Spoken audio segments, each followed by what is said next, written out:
Здравейте, аз съм Мила, а вие сте с подкаста "Красивата част от живота". Един подкаст на Highview Art, който днес ще ви пренесе в пленителния свят на виното. Моят гост днес е експерт в областта на виното от повече от 19 години. Той е търговец на вино, сомелиер, жури на международни и престижни винени конкурси, а днес заедно с съпругата си е собственик на магазин за вино Apollo Wine, който отскоро има и физически магазин. За мен е голямо удоволствие да кажа добре дошъл на Димитър Николов. Здравей, Митко! Здравей, Мила. Много съм щастлив, че съм тук. Благодаря за невероятната покана и възможността да опитаме вино днес с теб. И да отговоря на някои твои въпроси, разбира се. Аз също много се радвам, че днес ти си тук и ще мога точно с теб да си поговоря за вино. Една тема, която винаги много ме е вълнувала. Някак си мисля си, че ако човек е посветил поне малка част от житейския си или професионален път в това да се занимава с вино, да прочете малко повече за различните сортове, технологии, начини на дегустация, това нещо отеква завинаги в него. При мен поне то е така. Направи ме много по-любопитна, по-отворена към света. Когато пътувам някъде, винаги преди това се ориентирам дали мога някъде да се отбия и да дегустирам нещо. Яко. И всъщност, колкото повече четеш за виното, толкова повече разбираш, че много малко знаеш, защото всъщност то е изключително комплексна и сложна материя. То е една магия. Как се завъртя тази магия при теб? Абсолютно съм съгласен. Света на виното е необятен. Той е супер динамичен, защото всяка година има нова реколта. В същото време, виното е най-натуралната от всички алкохолни напитки. Тя се прави от прясно изцедено грозде, както знаеме, ферментирало, дрожди, захар и алкохол. Това е в самото начало, разбира се, но тя е, може би, най-социалната напитка. Тя развръзва всякакви езици и съответно хората ще са изключително добре, когато консумират вино, за разлика от много други алкохолни напитки. Как се случи при мен? Бях на една много дълга специализация в хотелиерството и ресторантьорство в Щатите, в Чикаго по-точно, където на много места имаше винени хладилници, изпълнени с бутилки, които аз нямах никаква представа какви са, какво е, защо е. За мой голям късмет, главният ни барман и сомелиер беше изключително склонен да споделя информация. И оттам започнахме да говорим на тая тема много дълго време. След което изведнъж аз реших, че всъщност това е нещо, което искам да правя. Записах курс в International Sommelier Guild. Първия ми курс, няма да казвам кога, всъщност мога да кажа, 2004 може би беше, 2005 нещо от сорта. Какво се случи? Случи се, че всъщност аз като типичен българин си мислех, че знам всичко за виното. Много българи мислят, че знаят всичко за виното. Не е така. Както ти правилно каза, колкото повече четеш, толкова повече разбираш, че този свят е всъщност наистина много голям. И магията е голяма в него. И това да си в него постоянно изисква много четене. Но то не е изискване всъщност, то е ти го искаш. Тебе те кара да четеш повече, да знаеш за региони, за сортове, за винификации, за различни лозички, за хора, които са свързани с това, за техните истории най-вече. Много е прекрасен света на виното. Изкарах един сертификат, втори сертификат. Работих малко като сомелиер. След което реших, че всъщност искам само с това да се занимавам. Дойдох си в България. Буквално за няколко месеца намерих работа като сомелиер. Работил съм в Банско сомелиер. По годините, когато думата сомелиер и Банско бяха много... Нямаха нищо общо. След което продължих да уча. Всъщност тогава записах Wine and Spirit Education Trust. И ако за зрителите, които не знаят, това е Wine and Spirit Education Trust, е най-голямата образователна система в света на виното, базирани са в Лондон. И техният сертификат е признат в цял свят. Значката им с различен цвят означава колко знаеш в света на виното и съм виждал такива примери, които хората говорят на хората с различни значки по различен начин, знаейки О, докъде се простират техните знания. След който взех си изпита и тогава се случи така, че от сомелиерската ми професия трябваше да стана байер, т.е. приех позицията за байер на голяма международна верига, за байер на вино. И така ми почна корпоративната кариера в света на виното. Бях байер в продължение на 7-8 години. 8 години. След което реших, че е достатъчно. Корпоративният свят бях се наситил от него.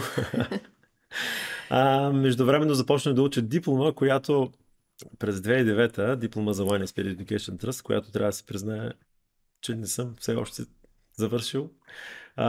Всъщност то се случи кариера, живот и така не оставаше време за това да го направя.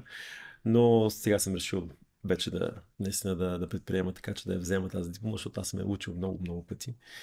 А тя е стандарта, златният стандарт в това какво знаеш и как знаеш. И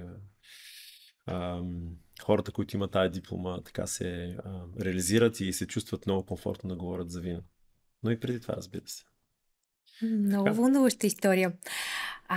Ти в момента си преподавател в Wine and Spirits Academy България. Нали така? Разкажи ми какви хора се записват на курсове там? Wine and Spirits Academy България е представител на Wine and Spirits Education Trust от Лондон. Ние преподаваме техните курсове и те са 4 нива, както казах. Ние преподаваме Level 1, ниво 1, ниво 2 и ниво 3. Хората, които и го правим всъщност вече 6 години, обучили сме откакто започнахме, сме обучили над 500 човека, което е сериозен ръст от 0 към 500 за винената култура в България. Хората, които се записват там, са предимно любители, за мое съжаление, а не професионалисти. В България, след толкова обучения, които сме направили, се оказва, че любителите знаят малко повече от професионалисти, които работят в ресторациите. Това е много интересно. Винените. Да. Бих искал да окуража всички, които видят този подкаст, да се запишат и работят в тази сфера, да се запишат поне на един от тези курсове. Знаеш ли, на мен ми е много любопитно, тъй като ти си един от наистина малкото хора, въобще, които познавам и с жури на толкова престижни международни винени състезания като Декантер, Мундус вини, за хората във винения свят. Това означава наистина много. Разкажи ми как стана съдия там? Аз журирам на Декантер. Декантер и Мундус вини са едни от най-големите винени конкурси. Ако може да ги класираме, за мен лично Декантер е най-професионалният конкурс за вино в света. Не защото минават 20 000 вина през жури от около 200-250 човека, а защото там е най-голямата концентрация на Master of Wine и Master Sommelier в журито. На практика от 400 в света Master of Wine и около 350 Master от Sommelier в света. Това е една от най-трудно вземаните титли в света на виното и като цяло, може би. Около 150 човека са именно Master of Wine, Master Sommelier. Това е изключително концентрация на капацитет в този конкурс. Аз съм там също. Нямам нито една от тези две титли. От 12 години журирам. Става като си препоръчвам от Master of Wine, че си регионален експерт, специално за Декантер. Защото аз журирам на Централна и Източна Европа и мога да следя доста така изкъсо какво се случва в региона и мога съвсем спокойно да ви кажа, че след толкова време журиране на Декантер специално, България и българските вина стоят на едно много високо ниво, сравнено с страните на около нас. Изключвам Гърция, защото Гърция си е Гърция отделно. Да. Добре, това е много интересно. Всъщност, богатството на българския винен свят ли те стимулира да направиш собствен магазин за вино? Абсолютно. Ние се считаме, като казвам ние, аз и моята съпруга, защото това е Apple Wine семейен бизнес. Се считаме за българен бранд wine амбасадори. Тоест, говорим за българско вино навсякъде, с всякакви хора по цял свят. Много често даваме и интервюта, пишем анонси, статии за хора, които искат да ги ползват в чужбина за българско вино.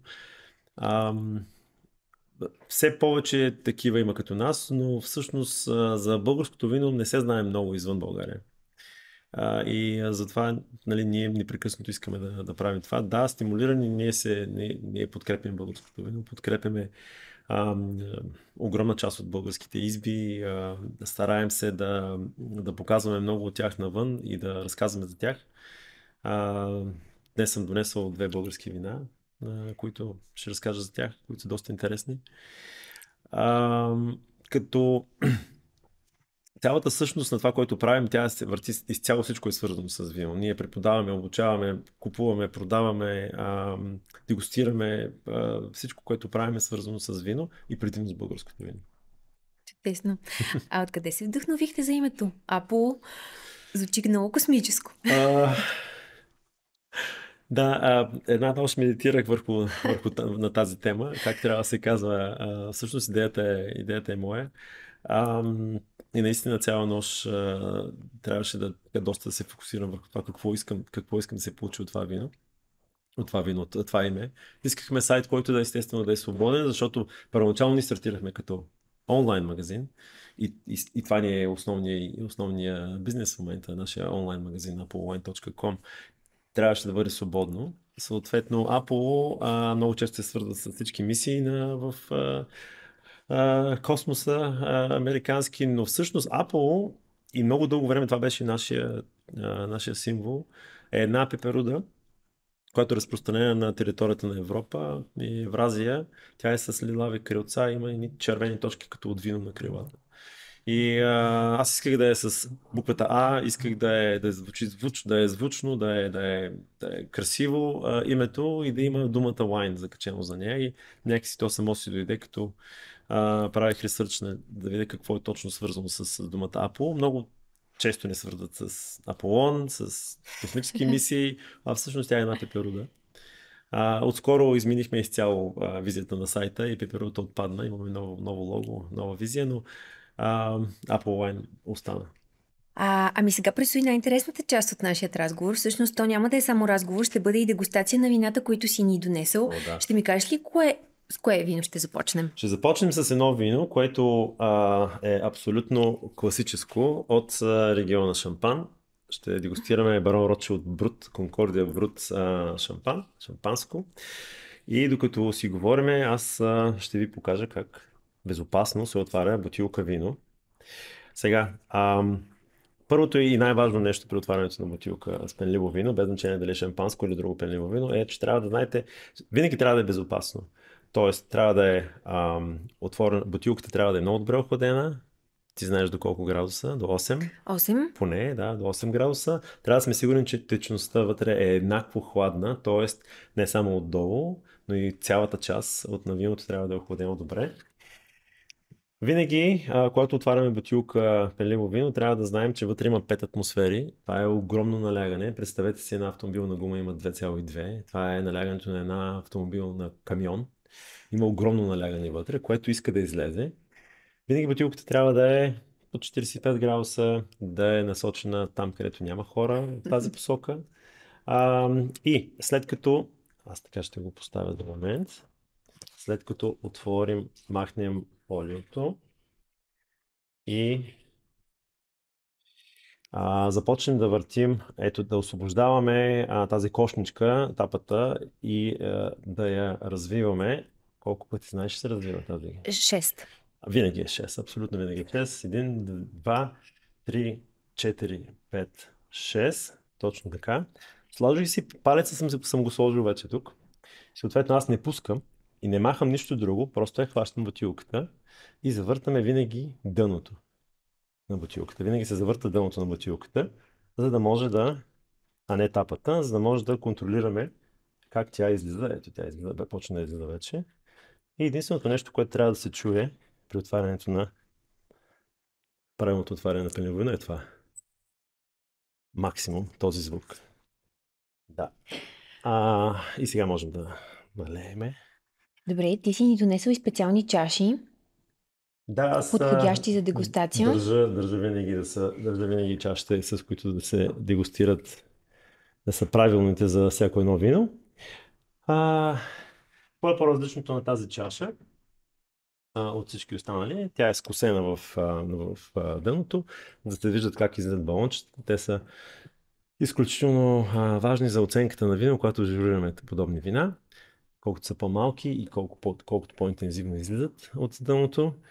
Това е една индикация за качество.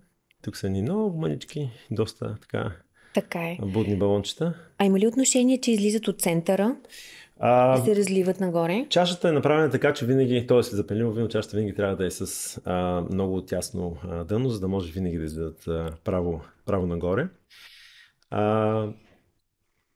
Ще го дегустираме. Как се дегустира правилно? Помирисваме, поглеждаме, помирисваме и отпиваме. Цвета няма да го оценяваме, той е прекрасен. Така е наистина. Изключително свежо и приятно е. Разкошно е. Историята на Ротшилд е много интересна. Най-вероятно фамилията ви е известна с шатата си от Бордо, Лафит и другите фамилии, които произвеждат, правят ни от най-скъпите вина в света. Преди 20 години решават, че всъщност трябва да имат и шампански бранд. Започват да изкупуват лозя и общото трябва да си Ротшилд, да си купиш лозя в днешно време в шампан. Техните са само Грант и Премиер Крюта, т.е. най-добрите лозя в всички най-известни села, откъдето идват шампан, гроздото на шампан. И 20 години по-късно, имаме вече винтидж реколти, имахме 2011-2013. Това е техния така наречен entry level Concordia Brut, който съдържа 85% грозде от Premier и Grand Cru и е 60% Шардоне и 40% Пино Нуар. Два от трите разрешени сорта, аз винаги преподавам, както виждаш. Два от трите разрешени сорта в шампан. Интересното е, че едно шампанско да се нарече шампанско трябва да отлежава минимум 9 месеца в бутилка. Втората ферментация, след протичане на втората ферментация. Тук това вино отлежава 3 години и половина, преди да бъде пуснато. И това е entry level. Да, е entry level. 3 години и половина отлежава върху така наречените оттайки. Изключителна комплексност, дълбочина, минералност, безупречна киселеност. Едно от доста добрите шампански, които някога аз съм опитвал специално. Наистина е изключително. Позволя пак да опитам. Заповядай, добре дошъл. Докато говореше, се замислих, че може би за аудиторията, която не е толкова навътре във винената тематика, би било интересно да обясниш какво всъщност представлява Премиер Крю и Гран Крю. В Франция специално, защото говорим за шампан, законовата регламентация по отношение на лозята е изключително важна и тя се спазва винаги. Всички закони, свързани с виното, се спазват. Промиер и Гран Кру, специално в шампан, се наричат най-добрите лозя, които имат най-доброто изложение на склонса. Съответно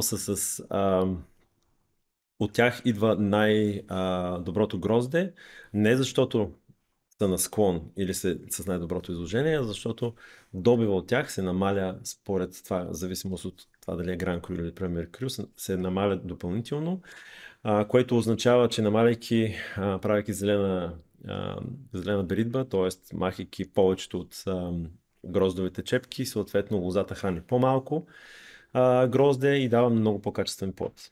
И затова е много по-скъпо. Защото когато вместо да извадиш примерно 20 кг, ти вадиш 2 кг от дадена лоза. Всъщност това обяснява и по-високите цени на шампанското. Да, естествено ти, когато намалиш добива, береш много по-малко плод.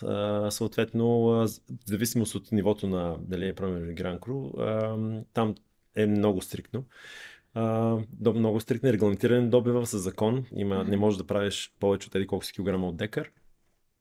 Грозде, съответно, това вдига качеството и естествено цената. Ам, Избират се само най-добрите сайтове, т.е. само най-добрите лозя, най-добрите склонове за направата на най-доброто грозде. Чудесно. Може ли сега да ни разкажеш за следващото бяло вино, което си ни донесъл? Виждам от тук, че е един интересен Sauvignon Blanc, а етикета му е още по-интересен. Да, това е един проект, който направих заедно с мой партньор. Аз имам много партньори в академията, в Apple Wine. Това е един трети проект. Казва се Wine Hippies. Ние сме винените хипита. Това е един проект с 6 вина. Донесъл съм Sauvignon Blanc, защото е много популярен като сорт. Всички наши етикети са толкова крейзи, колкото този. Даже сме си написали, че сме леко крейзи тук на самия етикет. Има отстрани едни думички, които описват нашия Sauvignon Blanc. Те са funky, fresh, open и леко крейзи. Не пише леко, но само крейзи пише. Но... Това е един проект, който създадохме с идеята за това, че имаме... Блендираме вина от доста време. Като казвам блендираме вина, правили сме си наши блендове както за магазина, така и моя колега за неговите ресторанти. Съответно, сега ще налея. Добре, благодаря. Решихме, че всъщност имаме нужда да направим един бранд, който олицетворява качеството, което се изисква за самия ресторант. Направихме така наречените ресторантски вина, които да пасват на много голям кръг от храна и съответно ги продаваме в ресторанти. Това е едно от 6. Това е единственото бяло вино от Sauvignon Blanc, имаме розе и 4 червени, които са двете с сместен сорт. Имаме Маврут, имаме Мелник и другите две са Сира и един много, много красив бленд, Бордо бленд.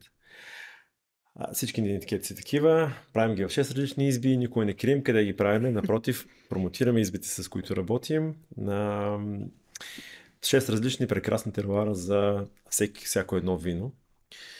В по-добрите ресторанти в центъра на София ги има почти във всеки един от тях и се приемат доста добре, което за мен това е лично професионално много висока оценка. Sauvignon Blanc. Аз нямах търпение да го помириша. Наистина има впечатляващ нос. Кажи ни повече за това вино. Много експресивен. Чакай сега да обърна разговора. Не знам какво да ти кажа, освен, че съм много впечатлена, че това е български Sauvignon Blanc. Аз дори не съм го опитала, но просто само в момента, в който го помирисах, макар че съм скромен потребител, бях впечатлена. Не бива толкова така да говориш за себе си. Да се подценявам. Да се подценяваш, да. Ти знаеш достатъчно добре.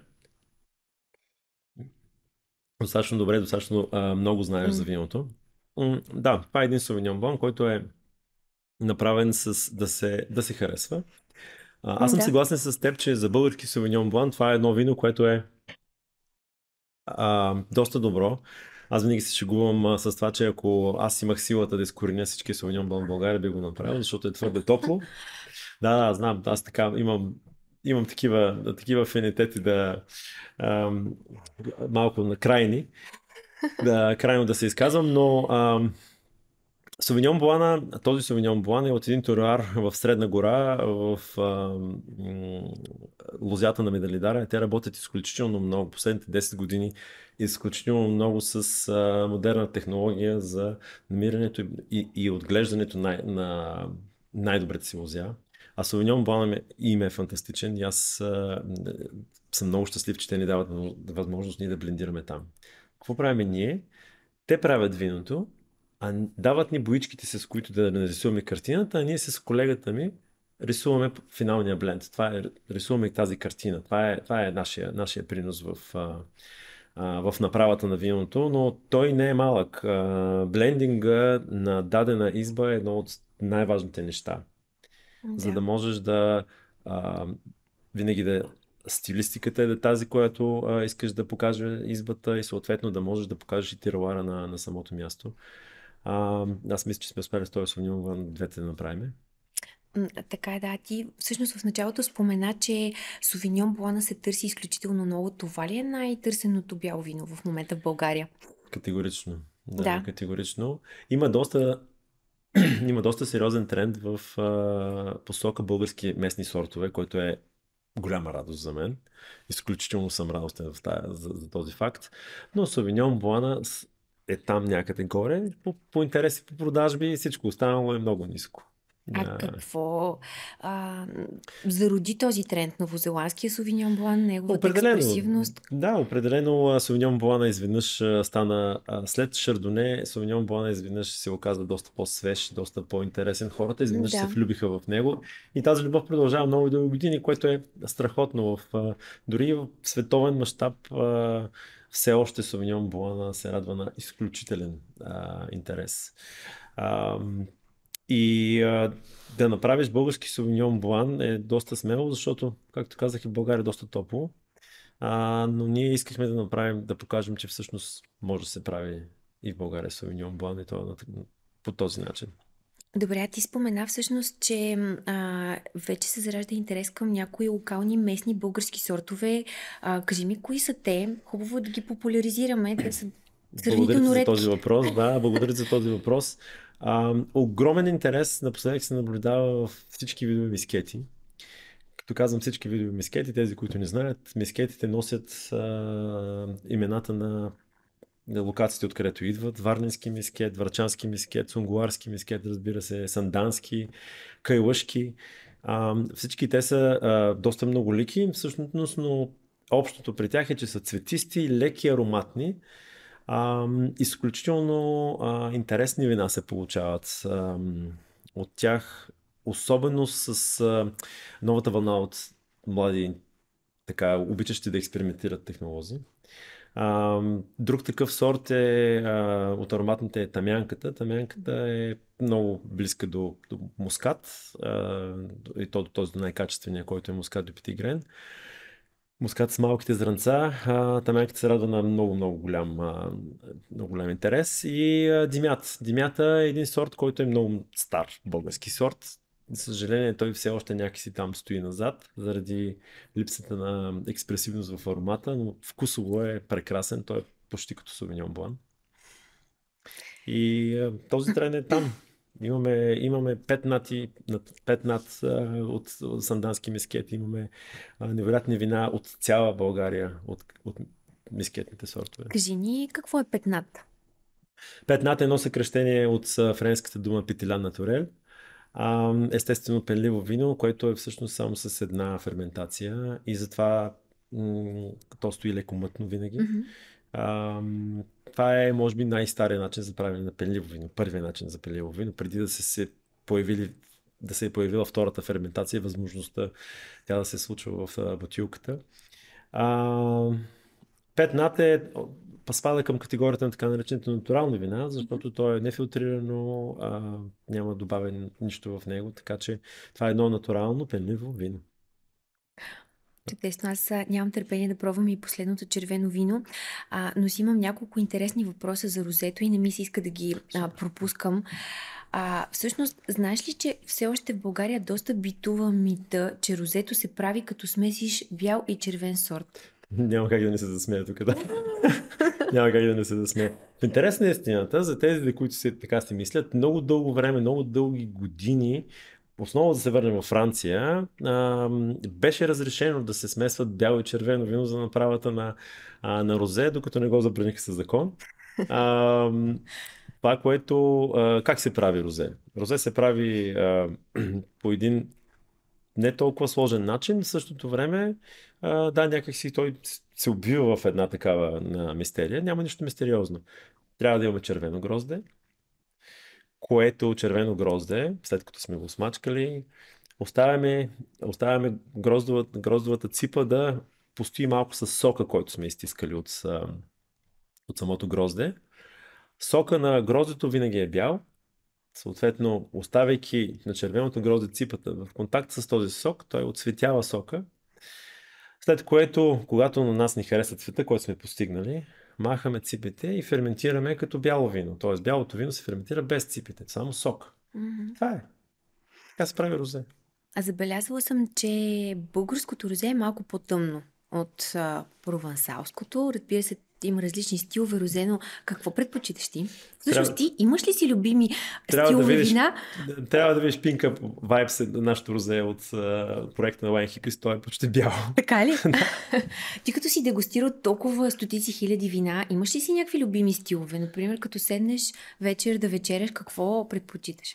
Аз съм изключително голям фен на обожавам бели вина като цяло и сорта Ризлинг ме вълнува страшно много, винаги ме е вълнува страшно много.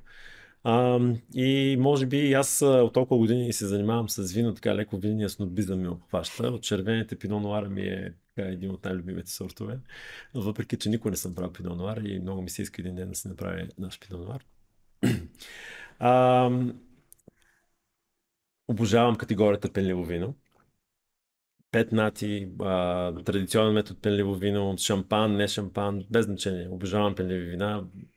Непрекъснато пиеме пенливо вино. Някак си така, сладките вина и подсилените вина не са ми в много в най-любимите, но всички останали стилове така широко ги прегръщам. Донесъл съм ви едно червено вино с една много интересна история. Разкажи ни. Това е един Каберне Совиньон с един много интересен, изцяло изписан на японски етикет. Българско е виното, български Каберне Совиньон, той идва от Силистра, където преди 55 години група японски технолози и агрономи са искали да направят един лозов масив, само с един единствен сорт, именно Каберне Совиньон. Може би ти ще ми кажеш защо са го целяли това нещо. Всъщност не, аз ще го добавя.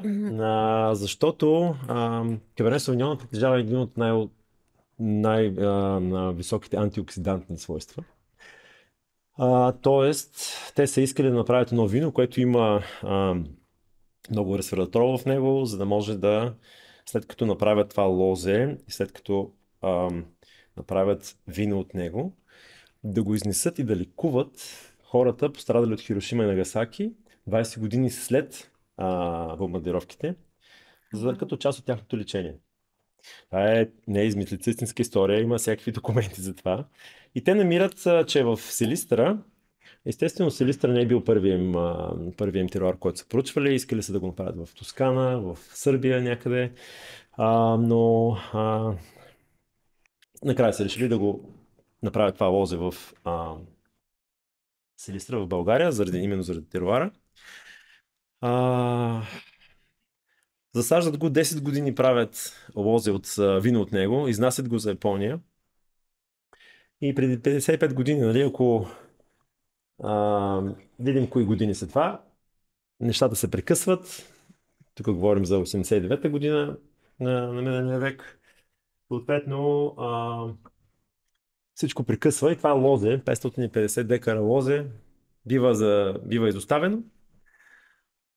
И толкова години по-късно двама братя от Pink Pelican, една много мъничка изба, те решават, че всъщност ще вземат 20 декара, които са останали общо взето не разпокъсани и не раздадени и все още дават някакво грозе и почват да правят от миналата година да бенефицират от това лозе. И в чест на това, че японци са го засадили и всичко е изписано на японски на етикета. Виното е фантастично. Аз смятам, че наистина те са улучили теруара. Само много е важно да кажа тук, че от тези 20 декара, които те бенефицират, лозето е старо и дава много малко. Съответно, малкото гроздие, което правят, то е с невероятно качество и невероятни комплексни свойства. Правят само 1000 бутилки. Тоест, това е нищо. От 20 декара е много малко. Аз мисля, че цялата енергия на тези лози се съдържа в виното и много ми е интересно какво мислиш за неговия аромат и вкус. Има изключително експресивен нос, аз да се изкажа като професионалист. Това просто, което си мислех, докато ти говореше, е, че за потребителите ще бъде истинско предизвикателство да се справят с това вино. Хубавото е, че в сайта ви всяко едно вино, освен че има точки, има изключително приятна и така приятелска и разбираема дегустационна характеристика и всъщност, прочитайки я, ти можеш да се ориентираш дали това вино ще ти допадне или Благодаря. не. Виното е с изключително богато, комплексно, много експресивно, както казваш ти, с типичните за Каберне Совиньона, много високи танини и киселини. Аз не знам дали трябва да се продава в аптеките като лекарство, но чаша вечерно време със сигурност доста добре ще ни се отрази. Много ме е трогна тази история, затова исках да споделя. Изключително интересна е. Не, исках да споделя с теб, защото това е много рядко, много несъществуващо на практика вино. И дори аз не знаех за този лозов масив, за тази история и затова реших да ви го донесем. Страхотно, много ти благодаря за което. Мисля, че ще е любопитно да кажеш на нашите зрители и слушатели какво е теруар, защото няколко пъти го спомена. Много обичам на мен да ми задава този въпрос. Мисля, че ти ще дадеш кратък и брилянтен отговор. Аз имам едно така кратко обяснение за дума теруар. Теруар е всичко, което е свързано с мястото, където гроздето расте.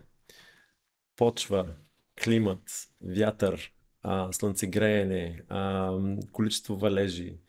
Всичко, което създава на характера на виното, се случва на лозето. И всичко, което го обгръща. Това е теруара. Всичко, което е свързано с там, където то расте, там, където то връзва, расте, зрее и след това ние го обираме. Много малко хора, между другото, си дават сметката, че първо лозата е многогодишно растение, второ, че тя дава само веднъж в годината плод. И още по-малко хора, може би, си дават сметка, че всъщност това е една цяла бременност. Да изгледаш едно грозе. 9 месеца се работи в лозето.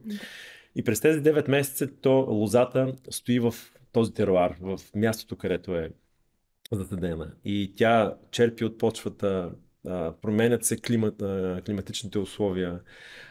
Тя попива от всяко едно нещо, което се случва около нея. Всичко, което е около нея е теруара.